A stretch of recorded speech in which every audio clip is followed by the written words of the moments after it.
Most of us have probably known someone who made it big, who did well in life, and we rejoice in that. And yet sometimes we can hear people say things like, "Sure, I knew him when he was only in short pants." Or when she was at school, she was no great shakes then. Somehow our human nature sometimes likes to keep people at a level where we can manage them, where they are no threat to us. And we see the same human nature at work in the gospel today, when we hear people say about Jesus, "Who does he think he is? Isn't he the carpenter's son? Once a carpenter, always a carpenter." Of course, it's a lot easier to have a carpenter around the shop than a prophet on the loose who might rattle one's conscience.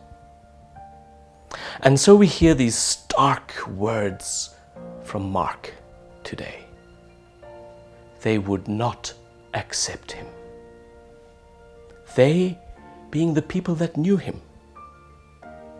Somehow his human ordinariness cancelled out his wisdom and wonderful works. We tend to assume that witnessing miracles may lead to a greater faith. But it seems the opposite is true, where the lack of faith seemed to make it impossible for Jesus to work miracles. The lack of faith, in a way, limited Jesus. Their distrust disabled him. And so we could say that Jesus failed to impress, failed to win their hearts. Isn't it strange to think of Jesus as a failure? And yet, the cross, the central symbol of our Christian faith, is a sign of weakness and failure, of a man whose message did not get through to the powers that be, so that in the end they killed him like a criminal. But of course the flip side is that through this weakness and failure came the power and the glory of the resurrection, of new life, of new possibility. And that gives us tremendous hope. St. Paul picks up that theme today when he says, "When I am weak, then I am strong." That despite my human inadequacy and imperfection, God's grace is active within me. And that is a great source of consolation for us.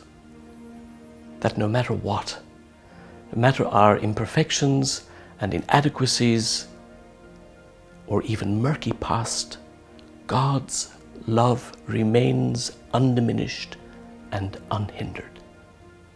And if God can take failure in his stride, then surely I can give God a place in my heart as I struggle to grow in strength and holiness.